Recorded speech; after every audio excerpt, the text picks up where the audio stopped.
Hey everyone, welcome back to the Daily Past. I'm glad you could join us today because we're talking about something pretty important that's been in the news lately, the future of NATO and the role of the United States in it. Specifically, we're going to explore whether President Donald Trump could actually pull the US out of NATO. Now, you've probably heard Trump's recent comments urging NATO countries to increase their defense budgets to 4% of their GDP. So, what's going on here? And what could happen if the US really did pull out of the alliance?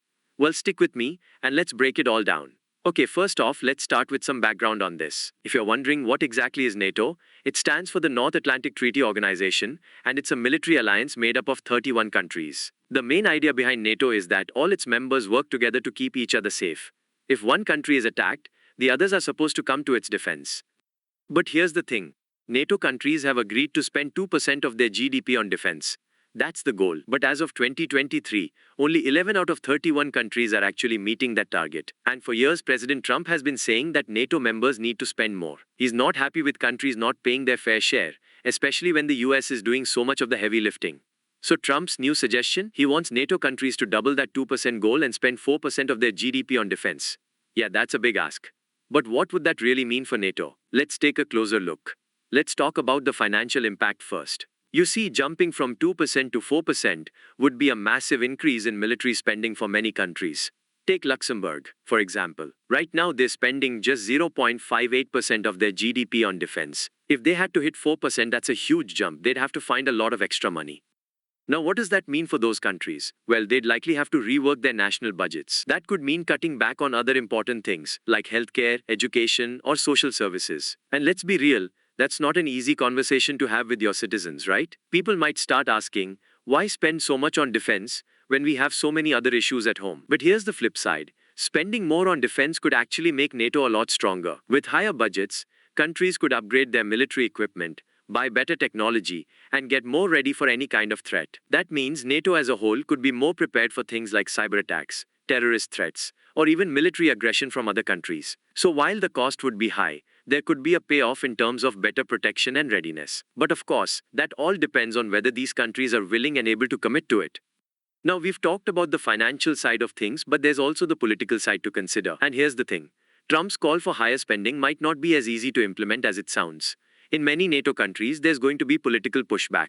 Think about it. Politicians have to convince their people that military spending should be the top priority. Even when there are urgent issues at home, there are always people who will say, we don't need to spend more on the military, we need to spend more on things like healthcare or education. That's a tough argument to win, especially when the economy isn't doing great, or when people are worried about their jobs. So even if countries agree that NATO needs to be stronger, they might struggle to get the funding in place.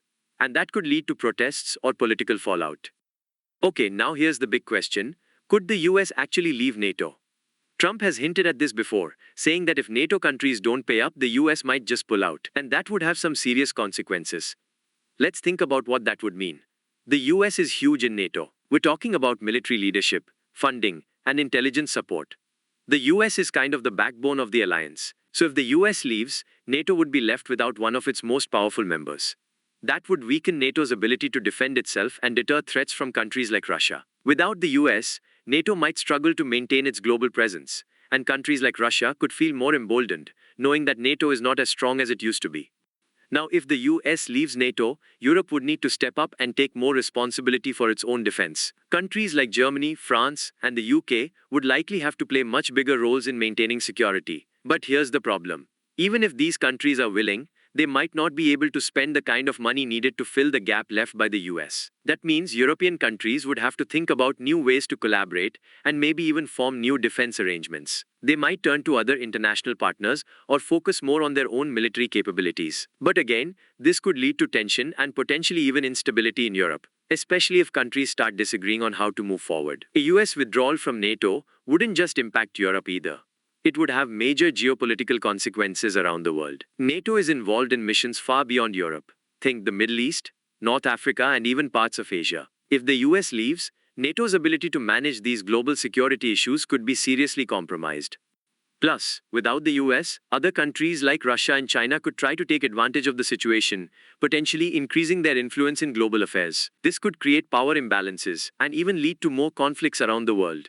So where does that leave us? Trump's demand for higher defense spending is creating a lot of tension in NATO. While more spending could improve NATO's military capabilities, it could also create major financial strain on many countries. But the bigger question is whether the US could actually leave NATO. If that happens, NATO would lose a huge part of its strength, and global security could be at risk. What do you think? Is NATO stronger with the US, or could Europe manage just fine without US?